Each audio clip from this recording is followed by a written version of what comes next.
Thank you, everyone, for tuning in to yet another episode in which I talk about issues related to public transport. And I know that I normally stream this on Saturdays, and today is Tuesday. There was some request uh, on Twitter that I should move the date because it was easier to watch weekdays than weekend, and also Saturdays are not always good for me. Um, so we will see if we can stick by this date. The topic, uh, oh, sure, no problem. So the topic for the day is going to be what I have been doing for work for the last however many months. So this is the Transit Costs Project, not project, singular. But what we're doing right now is we are not just looking at the database. The database is old news. That's a lot of it is stuff we already had 2 years ago. And the Boston case, which you might not be able to see, this is the link to the Boston case. That's also kind of old news. This is all late 2020. What we've been doing is doing much more expansive much more expansive cases about four places: New York, which is the bad case, and then the good cases, which are Turkey, which is just Istanbul. This is by Elif Ensari, who is going to unveil her case. It's done. She's going to unveil it in a few weeks. There's the Italian case by Marco Chitti. This will also be unveiled, in fact, at the same time. I'm going to show you on Twitter, not this Jerusalem, the other Jerusalem. So Elif and Marco are going to talk about their respective cases for Turkey and for Italy. And this is here. So I'm going to talk a little bit. Eric's going to talk a little bit. Elif and Marco are going to talk a lot. Now, there is my case, which is also done in editing, but done. And this is what I'm going to talk about today. It's the third good case, which is Sweden. So what we're going to talk about is the report and its penumbra. So the penumbra includes talking in general about how public transport works in Scandinavia, in the Nordic countries. I know that there are people who have this kind of nitpicking about, does Finland count as part of Scandinavia or is it just Nordic? For my purposes, Finland is part of Scandinavia, and the reason is that the way infrastructure works in Finland is essentially Sweden, but with Russian gauge. And this is a theme that we're going to probably come back to a lot of times. There's this idea of Nordicity. And so the way Sweden is good, I should say, was good. It's still pretty good, but the construction costs, unfortunately, are rising and are at this, and they used to be as low as in Italy, and they no longer are. And this is sad. So we're going to talk about why. We're going to talk about how come still Stockholm has had many successes, and we're going to talk about how the other Nordic capitals have had these successes as well. It's not all bad. Again, this is a good case. Sweden is primarily an example to learn from. Again, not perfectly to learn from, and if you're already a very successful country when it comes to building infrastructure, Sweden is a nice peer to look at, but you should not bow down to them and say, notice me senpai. Whereas if you are the United States or the United Kingdom, you probably should, and you should also use the expression notice me senpai next to not just Sweden, but also Italy or Turkey, or for example, Spain or Portugal, South Korea. I'm going to list up just because I think it's more natural that Sweden should be doing well. There are very negative stereotypes associated with, for example, Southern Europe, stereotypes that are often completely false when it comes to infrastructure, but the stereotypes around the Nordic countries are generally positive, and for the most part, they're deservedly positive. This is not a place that's just marketing itself aggressively so that people don't notice how crap saccharine it is. This is a place where, just think about how in the Nordic countries, there most significant cultural export at this point is Nordic noir, which heavily centers the um, the unspoken social problems of various Nordic societies. Depends on which country this is set in, but it's all very similar. And again, Finland is very similar to the three countries that are always called part of Scandinavia. When it comes, especially when it comes to procurement, infrastructure, and importantly, as I said, there's this idea of Nordicity. So one of the things that I've noticed when doing this report is that whenever I talk to Sweden, or whenever I talk to other people about Sweden, they engage in these Nordic comparisons. So, for example, there is for example, there's Maria Börjesson, who is one of the researchers that I've been reading a lot of the papers of about this. She's been doing a lot of very good work about public transit economics. So things like figuring out the benefit cost ratios. She has a paper that finds the retrospective benefit cost ratio for the original Stockholm metro and finds that it was very high. It was about 6. And anyway, she has a paper with a few other people that specifically compares uh, Oh, thank you for watching live.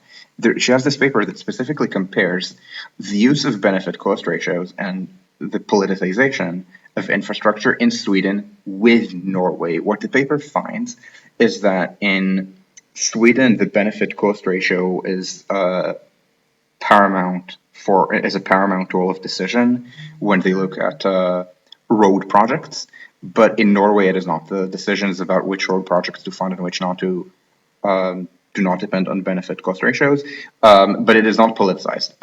They find that there might be politicization in both Sweden and Finland, but the politicization is very broad. So what they said is that in Norway, they fund rural areas more than urban areas, and maybe the historically agrarian center party was always part of the government, but Norway has a very long-standing tradition of doing that. That's not exactly political corruption; these are open interests.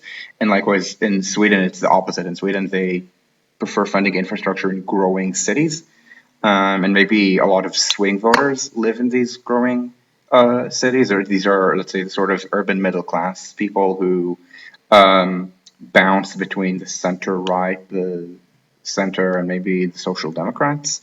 But again, Sweden has a very long-standing tradition of investing in growth areas, so this is not really politicization. So note, by the way, that uh, one of these Nordic features is that there's no politicization of infrastructure. And I have spoken to a bunch of people involved in building this infrastructure in Stockholm, and they said, "Oh yeah, there's very little political interference." So politicians make big decisions like, what are the tax rates? Do we sympathize more with the union movement or with businesses? But what they and they definitely have a lot of decision-making power over the budget, but alignment questions are not political, and the politicians instead their role is to say yes or no. This is very important, by the way, because in the United States, the mid 20th century history of depoliticization of American infrastructure did not even give politicians the right to say no, and this led to a lot of to essentially a deep state of road builders. Uh, and the one time politicians interfered, that was Eisenhower, and that was removing Thomas McDonald, who uh, by the 1950s was worried that the United States was overspending on roads and this was gutting mass transit, and he proposed a roads and transit approach. Eisenhower fired him for it. And again, this kind of deep state mentality is not a thing in Sweden. In Sweden, they have very strong civil service. This is also true in the other Nordic countries, but usually people in both Sweden and the other Nordic countries will say that it's stronger in Sweden than elsewhere. And again, no, they're doing these Nordic comparisons, saying, "Oh yeah, in Finland it's X, but in Sweden, but it's Y," or Sweden versus Denmark. It's very common to engage in this sort of comparison in the in let's say the academic literature or in mass media. It's very normal in Sweden to say, let's compare ourselves on this issue with Norway or Finland or Denmark. And the others, they will compare themselves either with Sweden or occasionally with other Nordics. Um, so, so I'm kind of defending the idea of Nordicity here, and now I'm going to say something completely different about infrastructure because there's a certain sense in which there's no Nordicity in mode selection. Now, so there's nordicity in matters of procurement and matters of how the civil service is set up, but there's this one thing where each Nordic capital does something completely different. So let's talk about the actual layout of mass transit. If you're tuning in from Stockholm, or if you've been to Stockholm, you already know. If you don't, it's useful to explain. So Stockholm has a full-size metro system. Stockholm is not a very large city. The metro area today is about 2.5 million people, which is pretty healthy. But the metro system was built starting in the 1940s. It opened in 1950. And so this is the construction timeline. And let me move my face here. This is the construction timeline. And this is complete. So the reason I'm cutting it at 1995 is that the most recent Stockholm subway segment to open in 1994.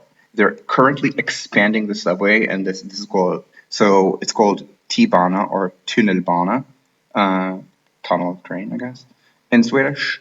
And there's this project called Nya tunnelbana, which means new subway.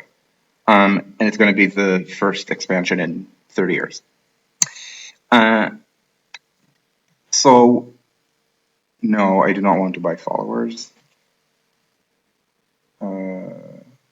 Oh shit, I can't ban from this client anymore. How do I do the...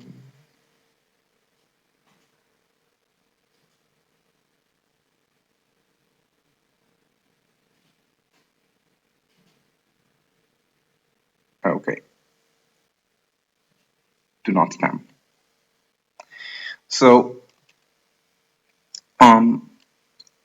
at the time Sweden started building, the system, this was the population of Stockholm. The city was 750,000 people. The county, not including the city, was 350. So together, it's a little more than 1 million people when it opened. At the time the decision was made, the city and the suburbs together were about 1 million. It was viewed as perhaps an extravagance for a city that's so small. It was viewed as something the city didn't really need often. This was not universally supported. But the city built this anyway because they were planning on building for growth. And this growth did happen. So again, 1940, 1950, it's a city, and it's a region of about 1 million. 2020, it's 2.5 million, and they keep careening past projections made in the 1990s because immigration levels in the 2010s were higher than expected. And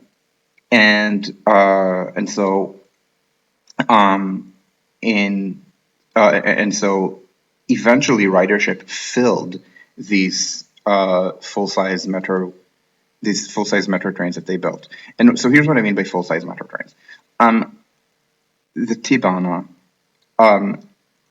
is fully grade separated. It is not fully underground. Let me see if I have. No, I don't. The T-bana is around 100 kilometers. if you're wondering where the exact numbers come from, a lot of them are my own calculations on Google, so they might differ here and there by a few hundred meters from the official. They sum up to about the same. And I'm only including length in service, not yard length, which sometimes is and sometimes is not counted. But anyway, this is the length. Around half of this is underground. The other half is maybe in a private right-of-way, maybe elevated. It's never in streetcar mode. So when they first opened the tunnel, they actually opened a tunnel a few years earlier between Slussen, which is here, and Skanstull for some trams. But then they converted that into a metro tunnel, opening it again, 1950. And this is not a pre-metro, where you're putting some trams and tunnels, or it's called a Stadtbahn in German, same thing. This is a full-size metro. The trains are 140 meters long. The platforms are 150 meters long. These are long trains. The trains in New York, and just as a reminder, New York City is a city of 9 million people. The metro area is well past 20. So New York City, this order of magnitude larger metropolitan area than that of Stockholm, has trains that are between 150 and 180 meters long. So Stockholm is almost as long as Britain. Sorry, not as Britain, as New York. It's a hair longer than London, substantially longer than Berlin and Paris. So full-size trains, and moreover, the system is highly branched. And I don't know to what extent I can show this to you on the Google. I guess you can see these branches. So importantly, this is one metro line. This is, for example, the Green Line, and these are a bunch of branches that go to the south. They look often above ground. As I said, the system is only around half underground, and the reason is that these lines were built to areas that were often at the time undeveloped. Yes, yes, exactly. This is what I was about to say. Sweden has great TOD, transit-oriented development. I just want, but I do want to just do a show and tell of what this was like, and this is where loyal commenter and Patreon contributor Alexander Rapp is best. He has this amazing website where you can see timelines of rapid transit in the world. I believe every rapid transit system in the world is on this website. And just to make it very clear, he defines rapid transit by frequency and grade separation. So some things that are not counted as subway, for example, if a light rail line makes a bunch of local stops that are grade separated, it counts. So this would be the pre-metro here. The trams connect. The trams fed into the tunnel. Whereas a subway line that doesn't run frequently enough, like the yellow line in Chicago sometimes, is not depicted. So this is how this is the rule for this kind of map, because it needs to be globally comparable. So Green Line opens. So Green Line opens in 1950. Then they keep building more. So this is the other half of the Green Line. Then they connect, and you already see that it's 3 branches. Then Red Line, 2 branches. Blue Line, also 2 branches on one side. Like here, sorry, this isn't the Blue Line. This is something we're going to talk about in a sec. It's too late. These other lines that you might be seeing, these are not subway lines. These are just commuter lines that maybe have been extended. Maybe frequent service only went on this segment. I think it's called Splan. And then they extended it farther out. Same here. And this is so 3 subway lines, again, blue, red, green. These subway lines are all branched. This is Sometimes a thing, sometimes isn't. Uh, some traditions like branching, some don't. The problem with branching is that you screw over the frequency on each individual branch. So at reduced frequency times, like during weekends or summer, often every branch only comes every 10 minutes. Uh, and and I lived on a branch. So when I lived in Stockholm, so the center, the city center is here. These three lines you might notice all meet at one place. This is not a triangle. In, for example, Eastern Europe, it's very common for there to be three lines. Let's say Prague, and then they meet in a triangle in city center. These all meet at one station. Stockholm is incredibly monocentric this way. And I lived around here. So on a branch of the Red Line, and this was very much still central Stockholm. I lived here. The uni. This is the uni that I worked at for 2 years, and the Red Line branch is around here. So we have this on the Red Line at least atypically close-in branching.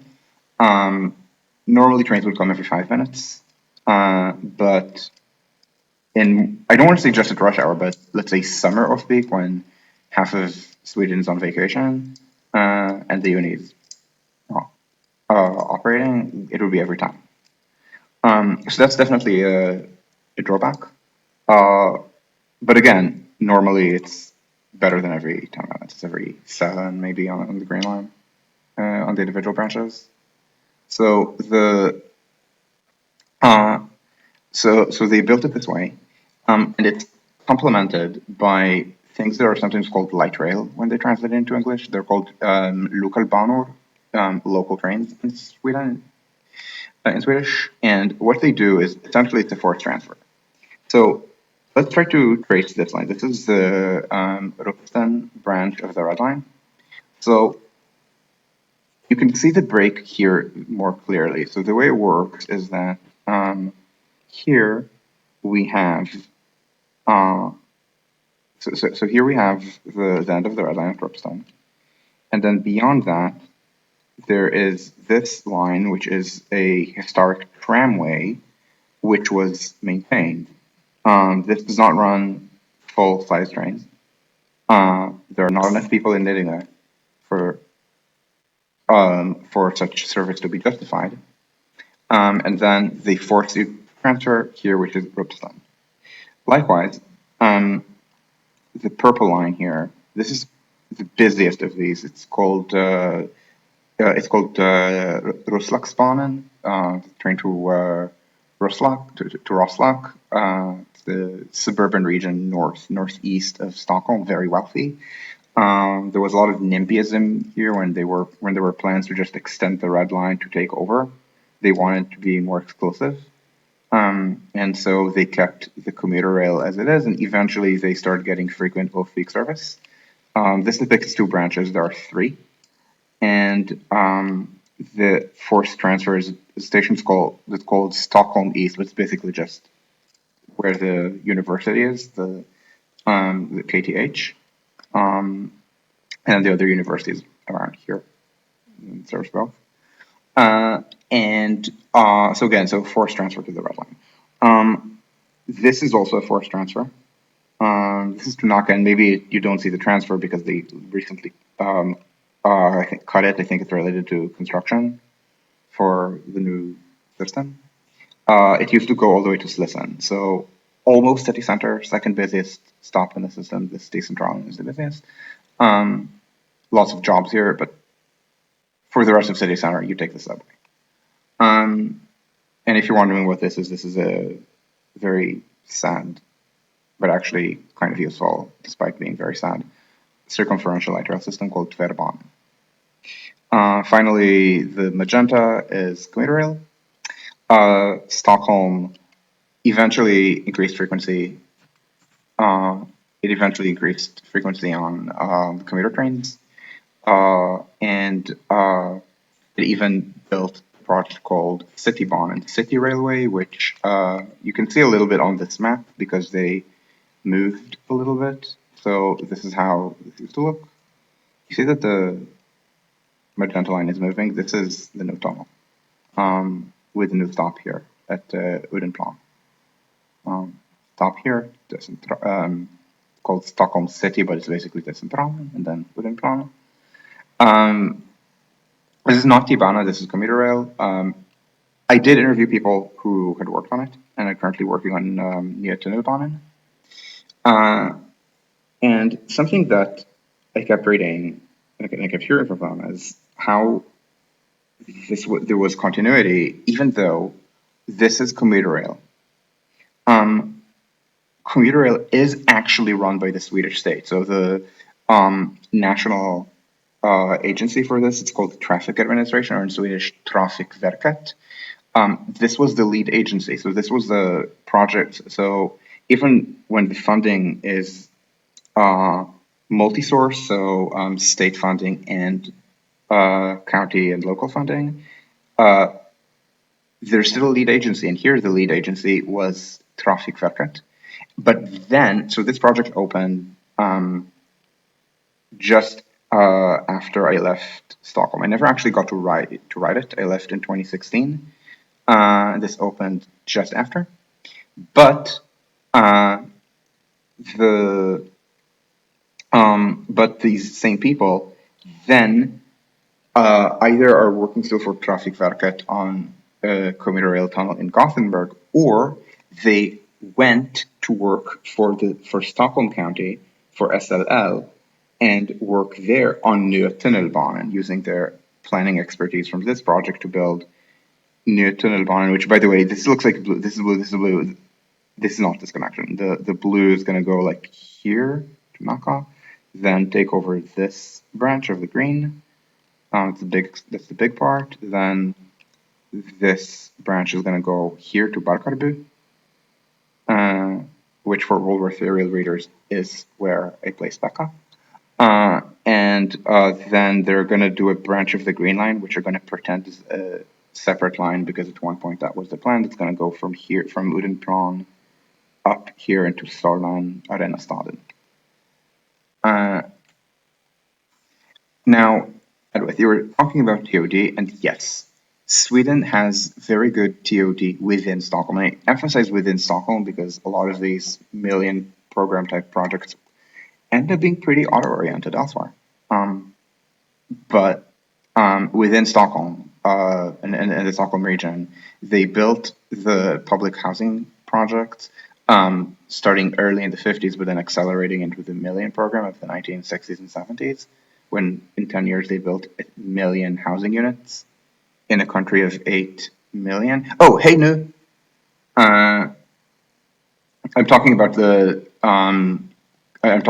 subway where you live, about the T-Bana.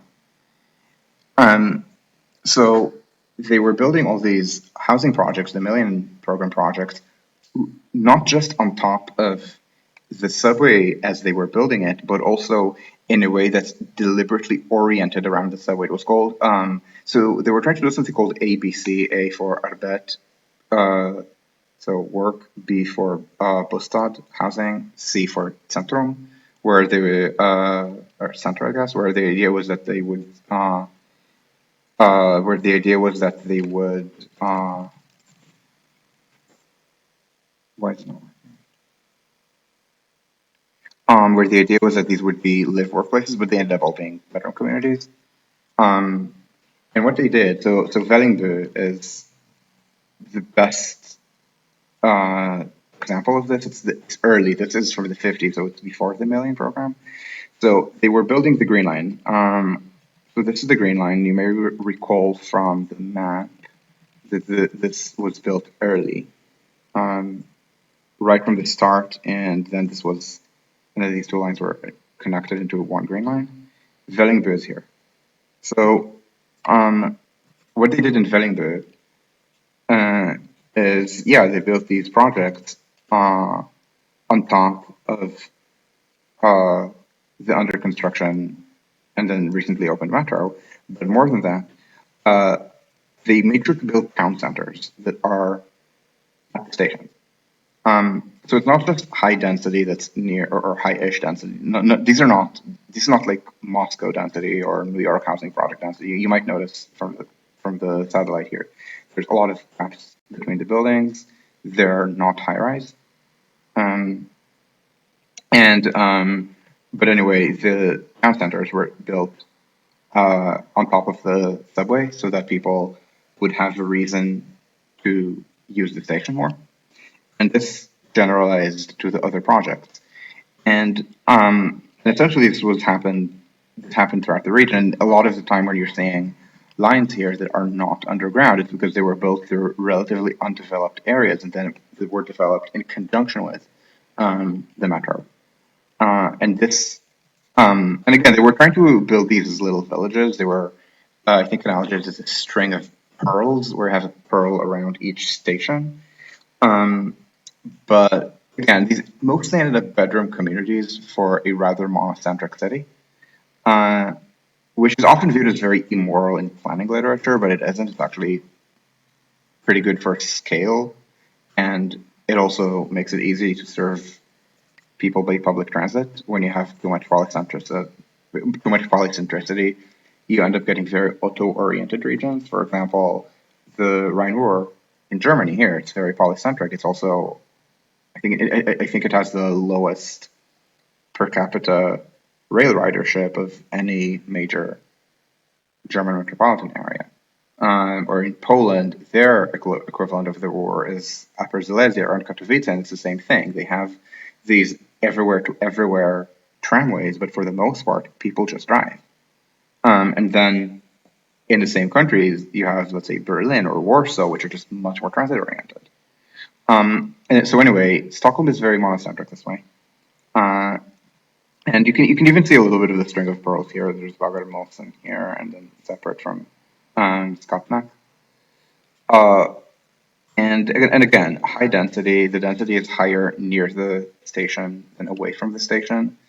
Um, Very good transit-oriented development fundamentals that should be used elsewhere. Thankfully, often already are. And this includes not just residential, but also some commercial. Again, they wanted these to also be workplaces, which they're not, but they are retail centers. And this is, and this figures into the plan for expansion.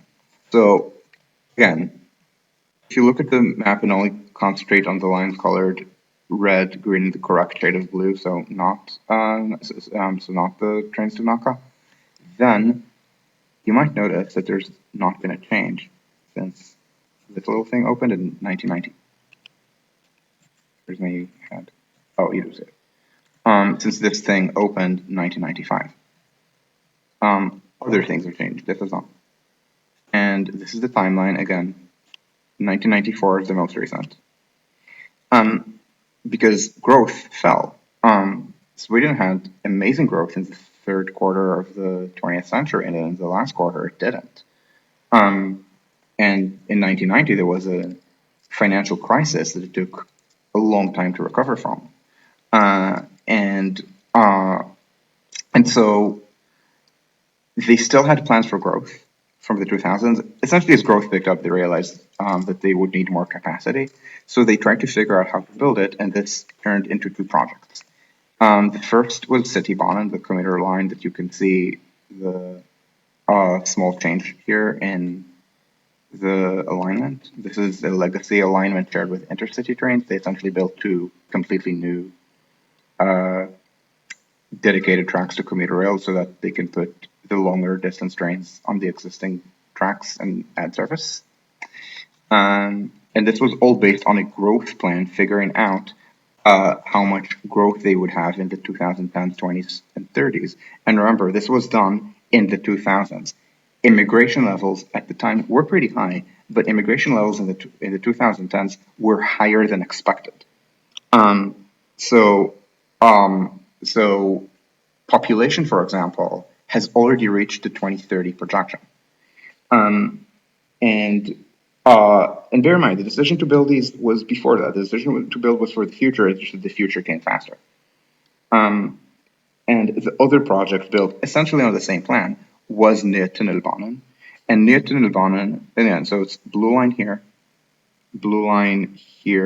and here, and something called the Yellow Line, but it's just a Green Line branch with with pretensions to being more. It goes around here. So that is very much about adding new housing. So Barkarby, so where the blue line is going to go, Barkarby is around here. And you can see this is not very developed. There's open land here. And so the idea is to extend the blue line from Alcala here. And I'm going to see if I can find, yeah, I think this is part of, no, that would be a freeway. Trying to see if I can see some of the footprint of this, maybe here. This would be the Barcargo station, so somewhere around here. And part of the plans is to add a lot of housing right here, right where they're going to suddenly get a lot more rail service. Where to some extent they already have gotten more rail service because this is on the commuter rail, and the commuter rail just got Citybahn in. And likewise at the other end to Naka, they too had plans to build the blue lines going like this in conjunction with adding a lot of housing in a suburb that currently is not very high density. Why is it not very high density? Because it only has this kind of light rail line that terminates terminates at this forced transfer in Slisson, and at this point, maybe not even going all the way to Slisson. And so the so even now, it's all about this transit-oriented development in growth areas where they've already agreed to add housing. So it's not like they're saying we'll build it and hope that in the future they upzone, which is often what is done in California. It's bundled into these upzoning plans. And this is not purely Swedish. So as I said, this exact layout where you have this full-size metro with lots of branches, that's Stockholm. Helsinki does something completely different. Helsinki has one line where they have at one and it branches into it, much less branching than in Stockholm. We already have had these plans to automate it that I never actually can tell what happened to them. But they're extending. They're extending in Helsinki. It's called the West Metro, the NC Metro, toward Espoo. If I understand, which if I remember correctly, in oh, thanks for watching. Will I do a California episode one day? Maybe. I prefer talking about good things and not talking about bad things, but I will try. So by the way, new and maybe if there are other fans here who know, I believe this is a rather wealthy area, right? So this western extension of the metro, which is mostly underwater, but partly underwater, is to, as I understand it, relatively wealthy suburbs of Helsinki. In Stockholm is the mix. In Stockholm, Barkarby, as I understand it, it's supposed to be a more working class suburb.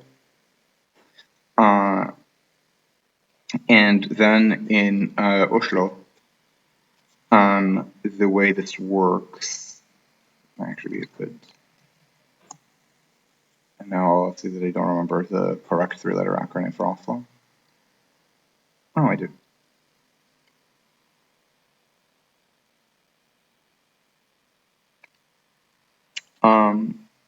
So there's this central segment on the Oslo Metro, and then branching from hell.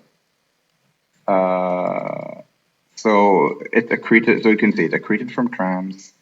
Oslo actually has retained some trams, whereas Stockholm basically killed all of them. Helsinki has maintained the trams,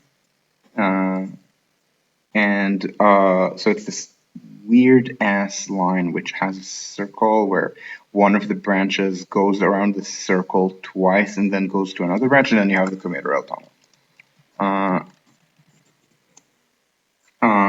They too are expanding the metro in Oslo, and this is also bundled into. Okay, so this is the schematic. So yeah, line 5 does. Yeah. Again, very weird looking system. But again, with this civil service role for extension, lots of negotiations between the various levels of government. There's a lot of decentralization in the Nordic countries. I think Sweden might actually have the highest subnational tax rate in the OECD. It's not the highest subnational tax rate as a proportion of actual taxes. I think Canada and Australia are more devolved than that, but because Sweden also has much higher taxes, I believe local and regional taxes as a proportion of GDP might actually be the highest in Sweden. And again, it's something that's pretty common in the Nordic countries. And this is a thing that was used a lot as a nitpick when Bernie Sanders in the United States was calling for Medicare for all. And he was specifically pitching it as on the Nordic model of single payer healthcare. But these kind of more or less free at the point of service universal healthcare systems in the Nordic countries, they're actually done at a regional level with regional taxes and then some transfers to make sure that poor regions have resources as well. So it's not a sort of top-down state action that you see in, for example, Italy, which is rather unitary on a lot of these things, or France. And so there's much more negotiation between different levels of government. Or Turkey. So Istanbul is huge.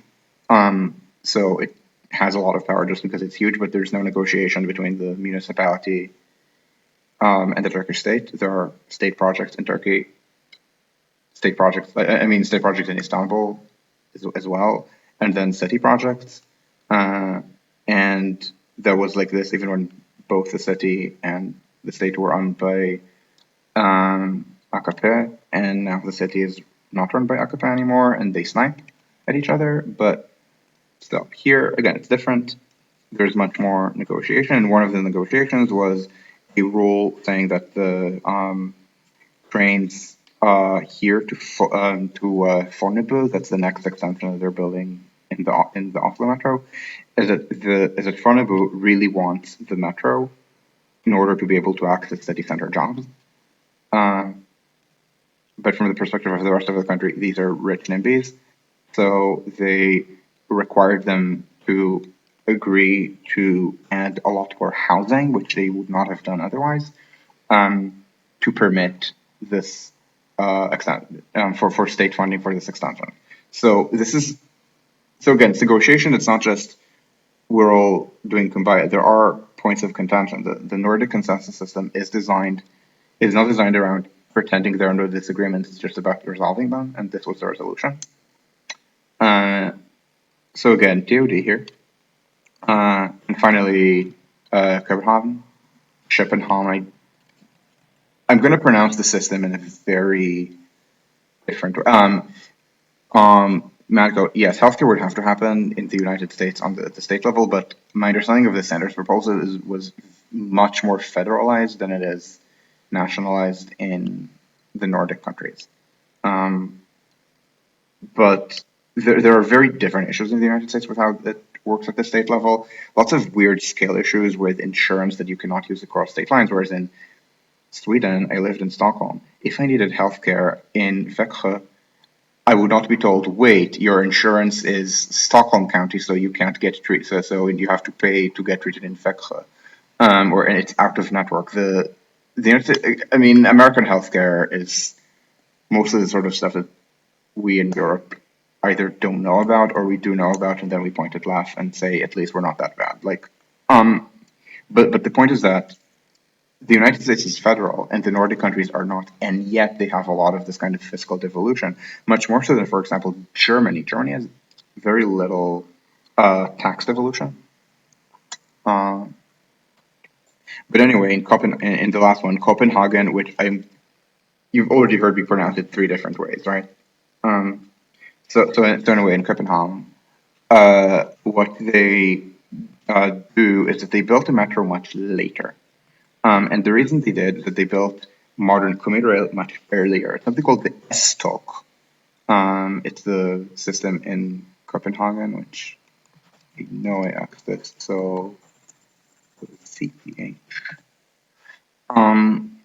So they built this system with two tracks for just commuter trains in the 30s, named S-tog after their neighbor, which they looked up to, Germany, named after the Berlin S-Bahn. And so it's a bunch of branches, and this continued, and then they built something called the finger plan, where you have all these branches, and it turned out there were, so this depicts four, but at the end there were five. And the idea was that there would be these five branches of commuter trains emanating out of city center, and along these they would do construction. This is where you see gray for buildings on the satellite image, and between them they would not build because they want to build where there's access to work. And so it's called the finger plan, and this is, and I mentioned this in last year's video about POD, and I strongly recommend it as well. And this is and so this is around commuter rail, which again they invested in very early, to the point of not building a metro, even though this is, I mean, it's not a huge city, but Copenhagen is about the same size as Stockholm. Stockholm built this full-size metro, and Copenhagen just relied on the S-tog and then bikes, but they could not live with just S-tog and bikes, and they ended up in the 2000s building their own metro system. But they built it so late that they built it in a very strange fashion. Not bad, just strange. And this is also something that Marco is going to talk about next month in the Italian case about smaller and smaller cities in the context of, let's say, Brescia or Turin, or even the newer lines in Milan. What they did is they realized that it's the 2000s. I guess why they were planning was the 90s. It's the 90s. There's modern tech. Driverless trains have already proven themselves. I believe the first full-size system to open driverless was Vancouver, the Expo line, which was 1985-6. And so they already knew this was possible, and by the 90s, this wasn't even experimental anymore. So they decided to do this.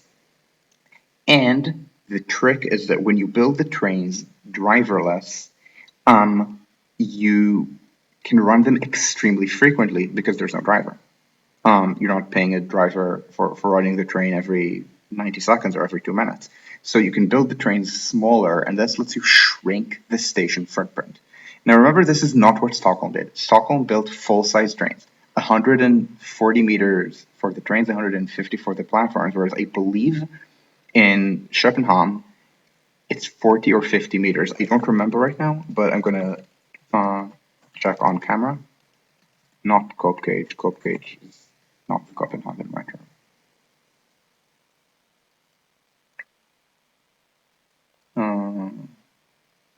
Trains.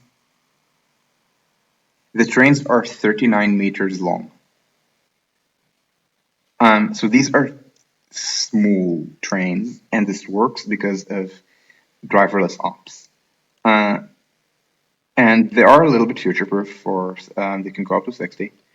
But importantly, they run very frequently, and because they run very frequently, and because it's all computerized, they can even run overnight. Copenhagen, I believe, is the only metro system outside New York that operates 24/7. And yes, I know that parts of Chicago also operate 24/7. Parts. In Copenhagen, I believe it's everything. It operates 24/7. They run, I think, every either 15 or 20 minutes overnight. They single track are on bottlenecks, which is much easier because they built it as twin bores. I'm going to show you something that was not bored and was in Stockholm, but this is a dual bore. This is one bore. Twin bores is do this times two. It's usually how so Stockholm doesn't use tunneling machines, but it mostly does twin tunnels, and then they have a service tunnel parallel to everything. But usually when you build cut and cover, you build this way, and then often the trains are not even very widely separated, and this is going to create problems if you're doing work on one track and then there's an adjacent train. These are the work zones that lead to so much slowdown in New York City. They're starting to understand how to put barriers between them, but it's taking them forever. In Copenhagen, they don't need to because it's twin ports. It's like this, but circular. So you can work on one track without disturbing the other, and then you build turnouts at appropriate locations and you computerize the entire signal system so the train just goes around. And so this is a Copenhagen trick that, again, is globally unique, I think, because in New York it works very different. And uh, and you might also notice that this is not a very suburban system. It's very much urban core. It's all of these are the same scale. So this is Copenhagen, and this is like you notice in Stockholm, it's much farther. It goes much farther out, or in Helsinki. Uh, this is the line. Purple is commuter trains. Uh, but in Copenhagen, it's just smaller, just because it's focused on the urban core. For the suburbs, you can take the S-Dock. Thank you very much. So again, very different decisions on layout, but the TOD is very similar across the Nordic countries. The procurement is very similar. And notably, the costs are very similar. They used to be very low. They're still pretty low, but not as low as they used to be. And that is a risk. So I'm not just talking about cost overruns, i.e. they say it'll cost X and it costs more than X. What I mean when I talk about rising costs is that it used to cost X and now it costs more than X. As an example, the construction cost in today's money of Citybanan was around 300, maybe $350 million a kilometer. This is a little bit above global median, actually, but global median is mostly metro lines. It is mostly normal metro lines, and this is a regional rail tunnel underneath central Stockholm with Stockholm City Station mined at level -3 because the subway here already occupies levels -1 and -2. So a very complex project. Yeah, I'm talking about how it's 300, 350 per kilometer, but in Germany, the same things are 500 or more. In Britain, Crossrail is almost $1 billion a kilometer. So give credit. But what bothers me, and this is the big risk, and this is the big risk we're seeing all over this region, is that in Göteborg, here, they're also building a regional rail tunnel because the city center station is a terminal, and that's not very efficient for operations. So they're building a little loop so that it can go like this. And here's the problem: when you go like this, you're going in an environment that's like right on the water, and maybe that's difficult. But so is Stockholm. Let's face it. And there are no older tunnels here. The public transport system in Gothenburg is not bad for its size, but it's entirely tram-based. And so what should it cost? It should cost, yeah, it's regional rail, it's big trains, but it's the first tunnel. It should not be terribly expensive. And yet, it's the same about 300 million a kilometer as Citybanan. So things are getting worse. And for example, the regulations that raised so Nutunnelbanan was atypical in having a big cost overrun. That's not common in Sweden, but it happened with Nya Tunnelbanan. And the costs, as I said, the costs are still well below global norms, but they used to be Southern European low, and they no longer are. And I want to talk about what's happening. So there, before I talk about why I think that is. So what's happening is that there's random regulations that are being passed without really thinking about what this means. So, for example, in the middle of the project, they added regulations that required a third tube. Again, maybe I should not say tube because it's not bored in Stockholm. In Stockholm, they use this globally unique construction method, which is called drill and blast. And by globally unique, I mean other people have used it, but it's not the standard for metros. And metros are usually bored. This is a tunnel boring machine. There are a bunch of companies that sell them. They're most, I think it's either Chinese or German. Europe buys German, Turkey bought Chinese. Here's an example of this. There's like these really fancy things. Usually they give them names. And the alternative, as they say, is drill and blast in hard rock. And so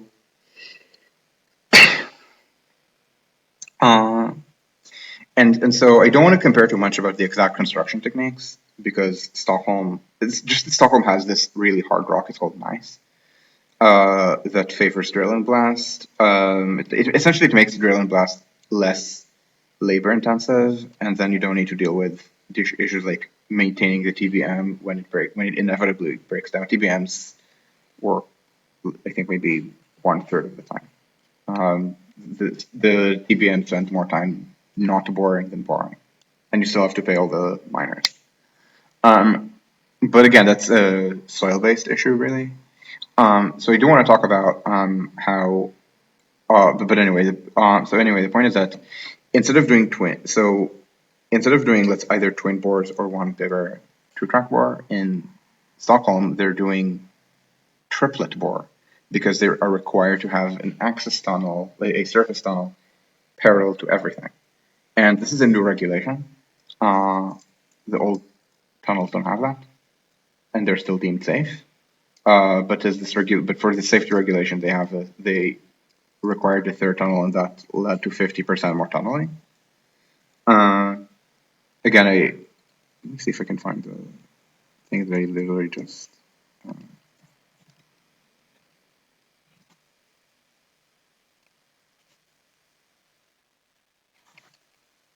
So the service tunnel, they say it's the same cross section as a single track tunnel. I mean, you do notice that this is smaller, right? But but I guess maybe this is a little deeper. I'm not sure. So the cross sections are pretty similar, even though this is 4.5, this is 5.6 meters. And so it's more tunneling. They changed the regulations so that they have to dispose of the waste rock in a new way that requires trucking it away to disposal sites. And trucking rock is very difficult because trucks are not very fuel efficient. So what was supposed to be an environmental regulation leads to burning more oil, and then they have to pay the carbon tax on it. So a lot of it's just random regulatory changes, but these are sticking. But long term, I'm worried about procurement issues. As I mentioned, there's this civil service independence tradition in the Nordic countries, and this is being retained. But now, if you've been watching since before I recorded, you saw me put up all of these things that I've only referenced some of, right? So this population I referenced before, we don't need to anymore. My map, the timeline, but now let's talk about the procurement strategy for Vestlanken. This is a document that is very useful to read, but very critically, unfortunately. So this is not Stockholm, this is Gothenburg. It's a commuter train. It's a commuter train tunnel in Gothenburg. But essentially, but as I mentioned when I was talking before about design build and privatization of the civil service, what they're saying is they want to be a pure client. Client interference? Yeah, pure client. So what this means is they don't want to do things themselves. They want to, uh, as they say, not explaining how things are to be done, but what is to be done, which sounds nice in the abstract. But I literally spoke um, to one of the people involved in not this, but City Bottom said, "Oh yeah, it's not going to change anything. Functional procurement just means that just means that you're saying what is to be done, but there's only one way to do it anyway because railways are very overspecified already. I mean, you can't choose your own type of rail tech, for example, and so essentially it means withdrawing the civil service from actually doing things. And this is something that takes a long while to manifest itself negatively, but it does manifest itself negatively because it means that it's difficult for you to discipline the contractors. It's difficult for you to be flexible. There's this idea of private sector innovation, but there isn't any. I mean, if there were private sector innovation, you see reward innovation, creativity, and in lifestyle perspective, in terms and execution. But if there were private sector innovation, then you would see companies built cheaply in Sweden also build cheaply elsewhere, and they don't. Skanska builds at American prices in America and Swedish prices in Sweden. The innovation is, in this case, public sector, and they're not, and they're essentially withdrawing from it. So in the long run, there is risk. I think that Nordicals are going to converge with the rest of Northern Europe. And why do they do this? Because the because the procurement that they're doing, and this is something that maybe is not visible here, but is in other things that they've written, uh, is that they're looking at Britain and say, "Oh yeah, that sounds natural." They talk a lot about innovation, and London looks nice. Um, but remember, London builds for something like 3 times the cost of Stockholm on a good day. On a bad day, more than that, 4 times maybe. Uh, and so they talk about how to be nice to big contractors, to big international contractors. And they talk about how to encourage private sector innovation and how to do more design build contract, how to do lump sum rather than cost plus contracts, uh, essentially to let the private sector do what it does. But the private sector, undisciplined, builds at British costs. And again, these people are writing documents that look at Britain as an example to imitate when I can point out the construction costs and say that you should never imitate anything British. Even if you're American, you should look at Britain but then do other things. It's bad even in the United States when the construction cost reports like that of the RPA talked about London as an example to imitate and then talked about completely irrelevant things. Remember, London has one of the worst construction costs in the world. Britain is an expensive country, and so is the Netherlands, which is another country that they're trying to imitate for privatization. Where is it at? It's Southern Europe, but all of Northern Europe looks down on all of Southern Europe, viewing it as lazy, spendthrift, and corrupt. Of which, out of these three things, the first is bullshit. The working hours in Southern Europe are not lower than Northern Europe. Yeah, they're less productive, but that's not laziness. Are they more spendthrift? No, they've actually been okay about not having too high deficits. Spain was running budget surpluses in the 2000s. Yeah, Greece was lying about the deficit, but most of Southern Europe is not Greece. Greece is, by the way, Greece has low construction costs like the rest of Southern Europe, but Greece is otherwise atypical. For example, the civil service in Greece is much weaker. than in Italy and in Spain and in Portugal. Um, and because of this kind of looking down, if Greece does something, then obviously it's all of Southern Europe that's a problem. Just as if Hungary is at this point an authoritarian Putinist state, then this is going to impugn all of Eastern Europe. And then if you ask someone, okay, well, Austria had courts and is incredibly anti-Semitic, and the intelligence services there are infested with Putinists, does this impugn all of Northern Europe? And people say, what? No, of course not. Germany is not like that. In Germany, we acknowledge our past crimes. So because of this kind of Northern European practice of looking down on Southern Europe, all of Southern Europe is collectivized as this lazy, which it isn't, uh, on this a spendthrift, which it also isn't, and corrupt, which it again isn't. Italian government corruption was terrible 40 years ago, and then they cracked down. And right now, the remaining corruption is private sector. And so or another stereotype I should mention. Let me see if I can find what Alex Evans said about the thing. There's a stereotype that Northern Europe is more feminist than Southern Europe, and now the Nordic countries are uh, pretty good place to be a woman if you don't get sexually assaulted, at least. Which everyone in Northern Europe will blame immigrants. No, it's not. It's been like this for a generation. It's just a rape culture. Uh, so Alice Evans is talking about the feminist circuit in Spain. Spain has very good performance on various indicators of gender equality and empowerment, which again, it's not something that people in Northern Europe might notice, but it is a thing. Uh, so this is, for example, a good thread to look at. We're going to just put in Alice Evans, Spain.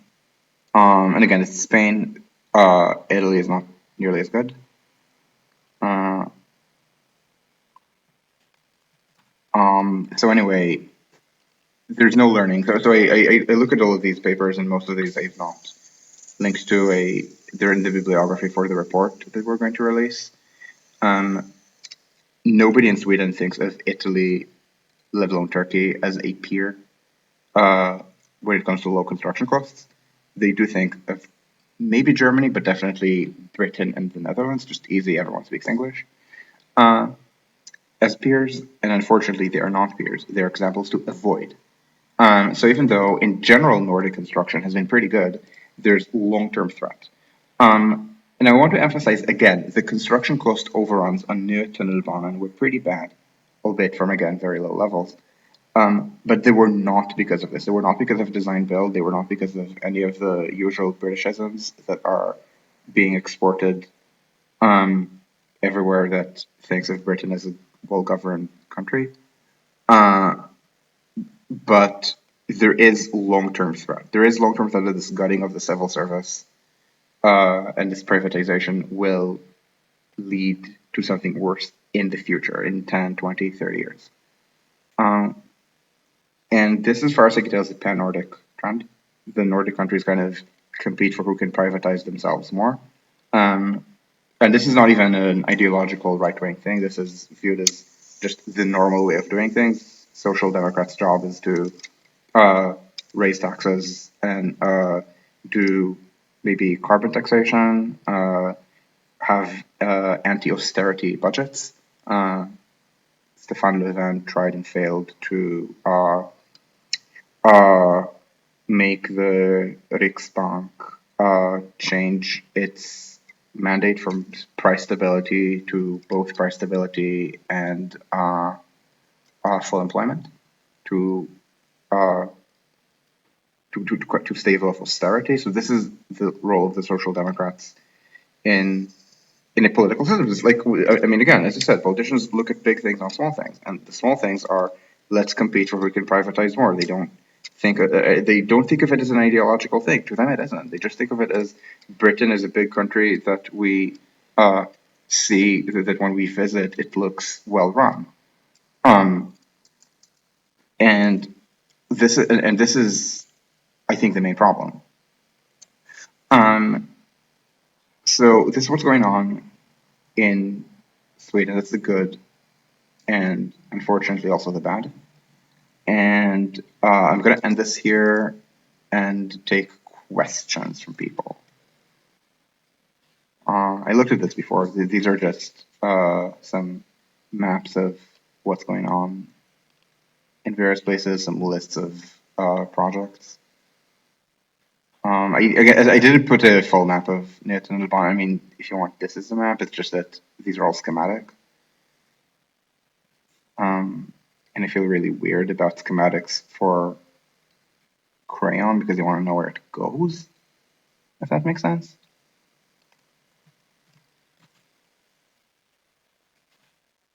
So it's 8:27. I'll keep going. I mean, I have a hard stop at 9, um, but other than that, so Barkarby, that's the yellow line that's actually just a glorified green line branch. This is an entirely new line that's circumferential. I don't think that's supposed to be a green line branch. I hope not, at least it'll be 3 branches. And this is the blue line extension going to Naka and then taking over a green line branch.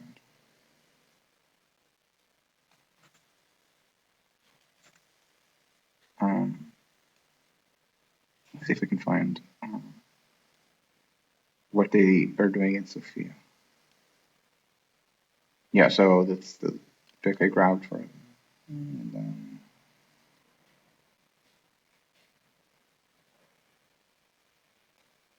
vaguely 3D things, and you can kind of see the access tunnels and very deep stations.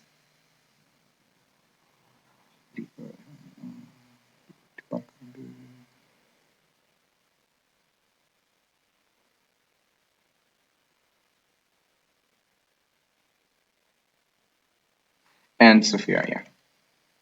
Oh, thanks for watching.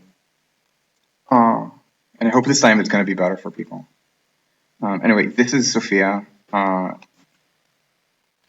apologies. This is Sophia. It's in Södermalm. If you're wondering, God, this is the other book.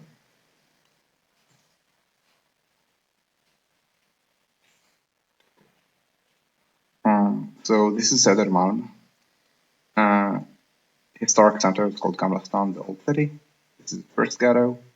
I recommend the science fiction and fantasy bookstore here. And actual city center. KTH, Stockholm U. I think I went here maybe twice in my life. I worked here.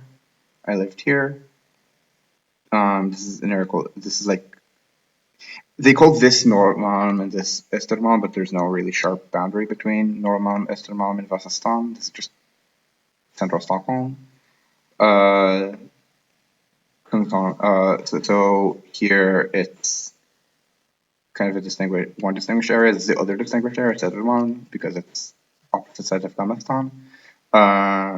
Center is Slussen. And this area is supposed to be a little more bohemian, but I mean, it's bohemian in the same way that the village is bohemian, or the left bank of Paris is bohemian. That is to say, it may have been bohemian 50 years ago. Today it's just people who pretend that they were bohemian. Anyway, Sofia is about here, that station.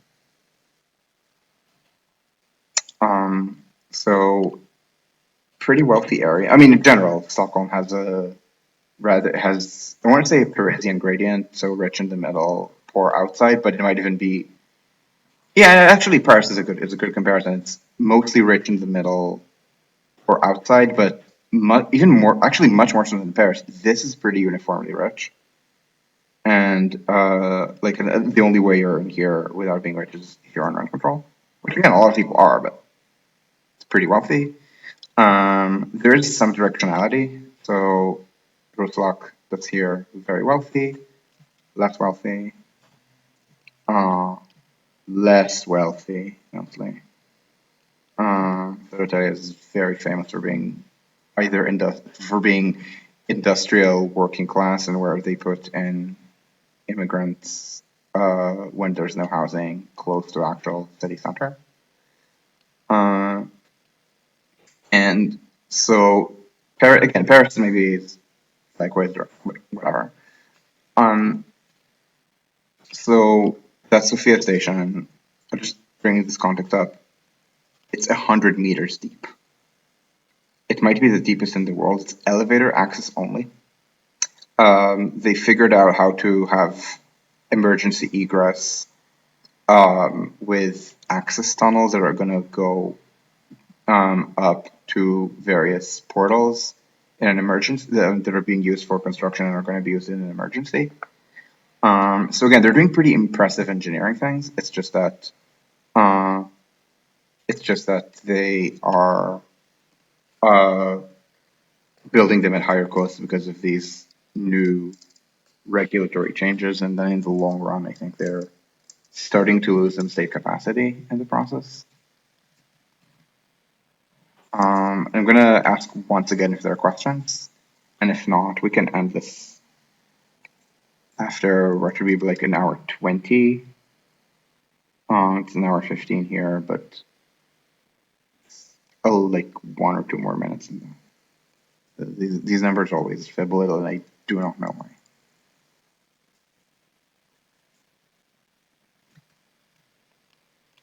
Um,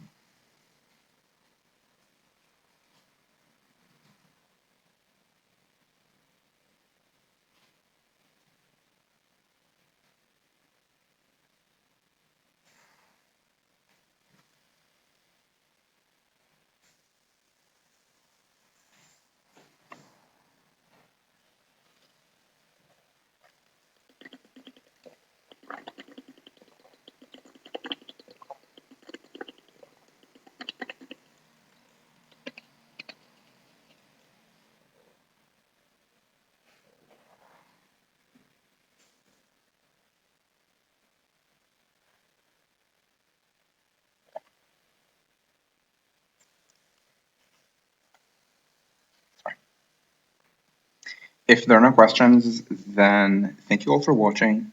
I hope this time is good, and I hope to see you again in a week on a topic to be determined. And if not, then on another weekday. Thank you very much. Message me if you want a Discord invite, but the Discord is not very connected with Twitch. And thank you, and I hope that you enjoy the report when it comes out at the end of the month. Thank you.